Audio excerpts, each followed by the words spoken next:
Vous les connaissiez en campagne électorale, dans la cour de l'Élysée ou face aux journalistes. Ça, c'était avant. C'est la nouveauté de la rentrée médiatique. Les politiques se recyclent dans le PAF.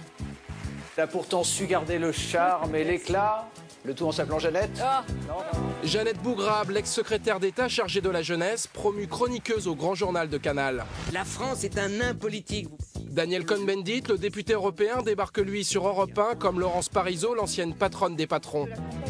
Moi j'ai la culture admirative, donc je ne viens pas pour faire des polémiques. Pas de polémique, mais un entretien sur France Inter pour Frédéric Mitterrand, l'ancien ministre de la Culture.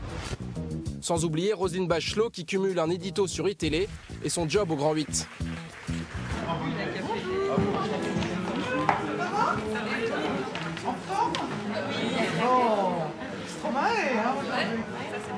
C'est son petit rituel. Roselyne salue toujours son public avant l'enregistrement du Grand 8. Pendant près d'une heure, l'ancienne ministre va faire le show. Comme cette semaine où elle reçoit Zaya, venue faire la promo de sa marque de sous-vêtements. Vous avez venu cette envie d'être styliste? Ce modèle, c'est Folie Gourmande en bas. Je vous avoue que je ne sais pas si je le porterai.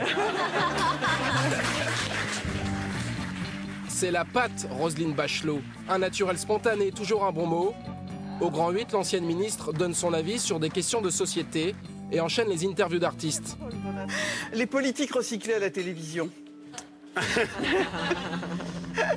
Formidable. Un mélange des genres qu'elle assume. À la fois, on parle de sujets sérieux, des enfants hyperactifs et comment affronter ces problèmes avec les enfants. Et puis, on réagit avec une recette de cuisine. C'est ça, la vie, finalement. C'est la vraie vie. Dans sa nouvelle vie, Roselyne Bachelot met maintenant l'ambiance sur les plateaux télé, aux côtés de journalistes et chroniqueurs. Bachelot dans une émission de divertissement, comme Jeannette Bougrabe, débauchée elle aussi par le groupe Canal. Vous vous connaissez tous les deux, vous êtes déjà croisés? Oui, on s'est croisés, oui. Dans notre vie. Pas de cadavre dans le placard, tout va bien? Non, tout va bien. Un tout petit, non? Oui, tout petit, on n'a même pas la peine d'en parler. Bon, très bien. Et pas besoin de formation spéciale pour les politiques qui connaissent déjà très bien les ficelles du métier. Ces codes de la profession, Régis Lefebvre, ancien cadre de l'UMP, devenu communicant, les leur a longtemps délivrés. Le politique a appris à parler le médiatique, c'est-à-dire qu'il sait parler court, il sait parler avec des images, il sait parler simple pour être compris. Donc, entre guillemets, c'est un bon client d'entrée de jeu. Il n'y a pas d'exercice de formation. Il arrive, il est formaté, il sort le produit qu'il faut. Des bons clients que les médias s'arrachent. Pour cette rentrée, Europe 1 a embauché Laurence Parisot, l'ancienne présidente du MEDEF, et le bouillonnant Daniel Cohn-Bendit, toujours député européen. L'ONU a la responsabilité de protéger une population, quand son gouvernement, son État n'est plus capable de le faire. Le coup de gueule de Dany, c'est désormais chaque matin que les Français vont pouvoir l'écouter. À 7h55 précise, une case stratégique, l'heure du prime pour les radios. Dany Cohn-Bendit, il vient là pour donner sa vision de l'actualité. L'intérêt pour eux et pour nous, c'est d'avoir des points de vue très variés et de mettre en relief l'actualité, c'est-à-dire de sortir du fait brut, qu'on explique très bien, je crois, dans les journaux, et de lui donner un peu de perspective et puis du sens. Recruter des politiques, c'est aussi l'assurance d'une publicité quasi gratuite. À coup d'articles dans la presse, les médias font parler de leur rentrée.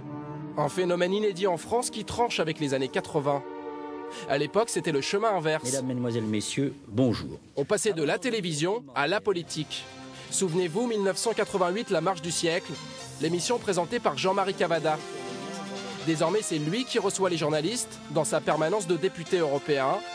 L'ancienne vedette du petit écran sait bien pourquoi certains élus passent aujourd'hui de l'autre côté du micro. Si on peut avoir de l'argent et rester dans la lumière pour ces gens qui sont un peu drogués de lumière, eh bien, c'est pas plus mal. Et puis se reconstituer une certaine popularité que l'exercice du pouvoir, exécutif ou dans l'opposition, détruit à peu près régulièrement. Des politiques en manque d'amour, désormais plus attirés par les sirènes médiatiques. Comme si le pouvoir avait changé de scène. Le fait que autant de politiques décident de passer d'acteurs à commentateurs et révélateurs d'une époque où la politique a moins de pouvoir et peut-être même plus de pouvoir. Pour Jean-Marie Charon, chercheur au CNRS, ce mélange des genres met en danger la démocratie. Ça renvoie dans l'esprit du public au sentiment d'une certaine connivence.